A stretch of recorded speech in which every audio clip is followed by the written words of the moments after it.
దుబ్బాక మాజీ MLA Medak BJP parliament అభ్యర్థి రఘునందన్ రావు గారి జన్మదినం సందర్భంగా శుభాకాంక్షలు తెలియజేస్తూ వారి విజయానికి కృషి చేస్తామని తెలియజేయడం జరిగింది.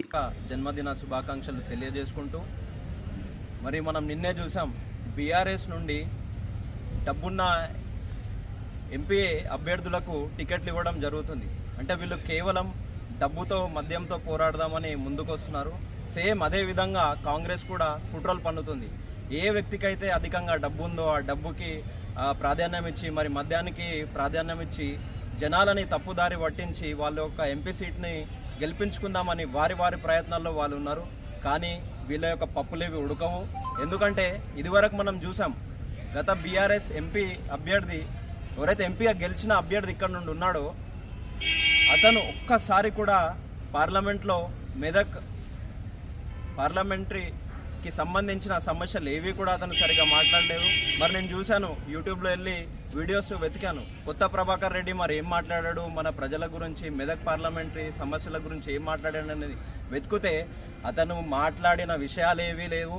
కేవలం పేపర్ పట్టుకొని పేపర్లో రాసింది ఏదో న్యూస్ పేపర్ లీడర్ లాగా అక్కడికి వెళ్ళి చదవడమే జరిగింది తప్ప మన యొక్క పార్లమెంటరీ సమస్యలు పై వరకు తీసుకెళ్లడంలో మొత్తం విఫలమయ్యాలైన.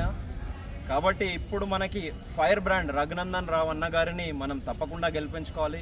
ఎందుకంటే ఆయనకి ఒక గట్టి వాక్శుద్ధి అనేది ఉంది. ఆయన ఒక ఫైర్ బ్రాండ్.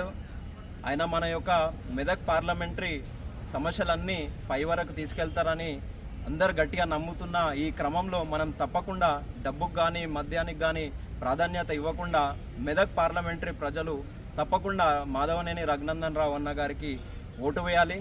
మనందరికీ తెలుసు, ఖచ్చితంగా అక్కడ పైన ఏర్పడేది నరేంద్ర మోదీ గారి ప్రభుత్వమే.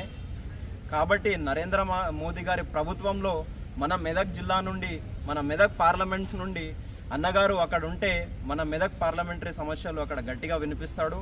కావున మనందరం తప్పకుండా రఘునందన్ రావు అన్న వెన్నంటే ఉండి సైనికుల్లా పనిచేసి ఖచ్చితంగా ఆయనని గెలిపించుకోవాలి.